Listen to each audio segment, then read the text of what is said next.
All right, folks want to know how we got here. But before I go into that, I got to show you my girl, Chloe, real quick. Man, she is a bad Corso pup. All black female, 4 days old. Look at that headpiece.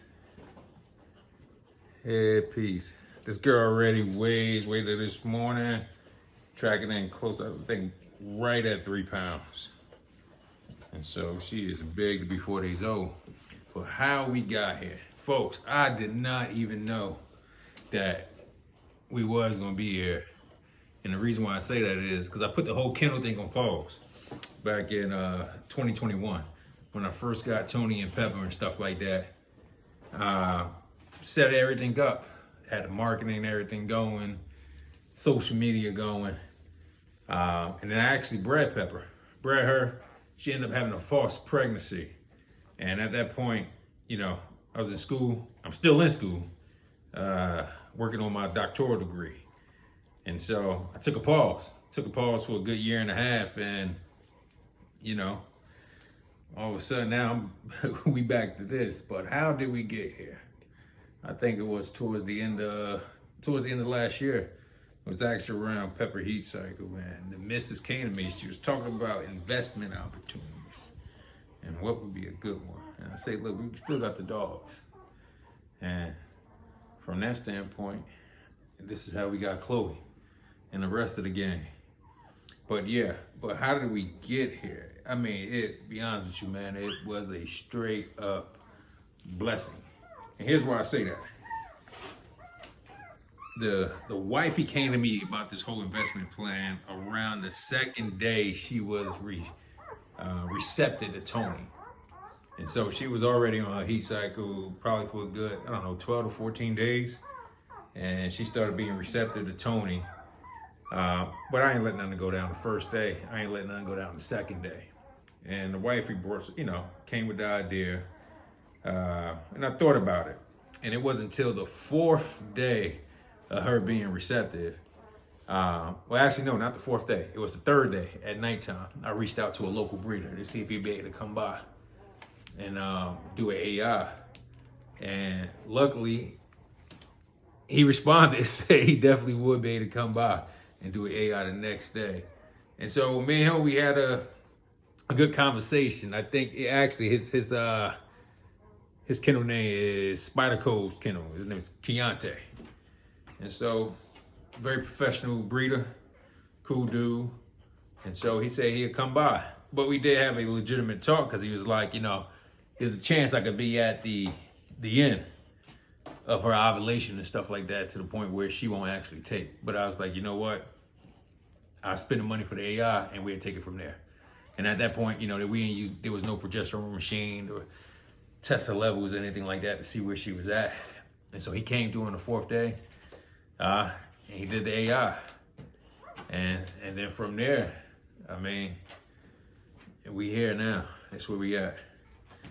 And so, just to talk about Pepper's pregnancy, man, that just took place on Sunday. And so, with that taking place, she actually gave birth to 7 puppies, but only 4 of them lived. The other 3 were stillborns. Right now, I have 4 girls and 1 boy. And Bruno, who I showed on IG, he's my only boy. The 3 that passed away was 2 boys and 1 female. And so the first two came out, no problems. And it was that 3rd one that took probably about 1 hour and 45 minutes just to come out. And I know some of you guys be like, 1 hour and 45 minutes. But, according to my vet, as long as it doesn't go over 2 hours and stuff like that, then it's not a problem. And so it wasn't no concern for me at that point. And so when it finally came out at 1 hour and 45 minutes, it was a stillborn. But man, oh man,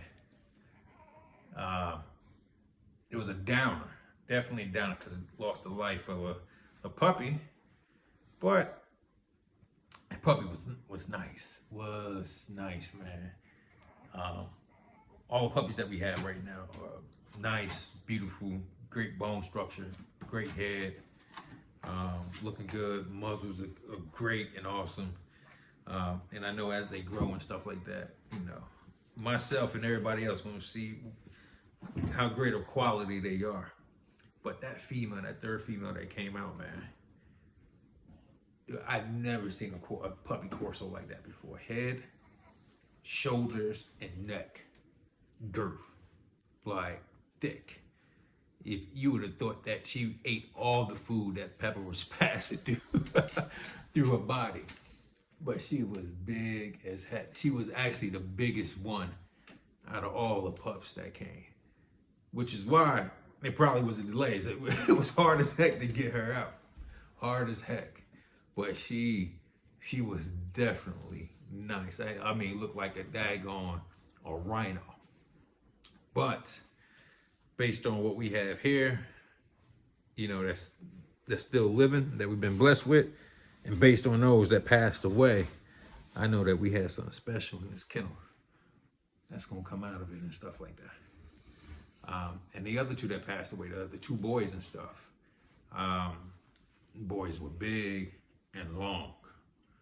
And so Bruno, who's my male, he's the only brindle that came out. Everybody else is black coats. No blues or anything like that.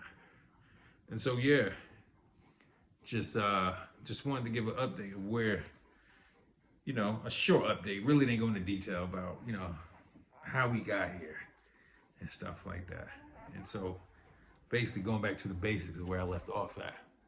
I left off somewhere in 2021, and I'm basically gonna finish what I said to start, and that's bringing some quality Corsos to my local area, you know, for pets, for other people and stuff like that.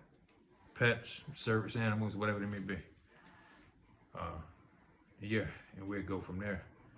But stay tuned for what we got. Got a lot of videos I'm end up doing, having come out pertaining to the puppies, their growth.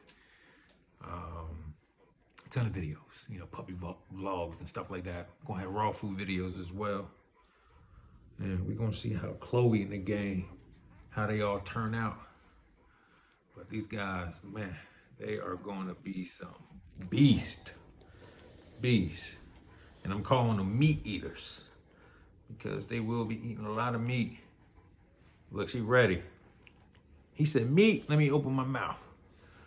But other than that, people, hey, like, subscribe, share this stuff with your family, your friends, you know, and that's if you want to support. But if not, it is what it is, man. You all stay blessed.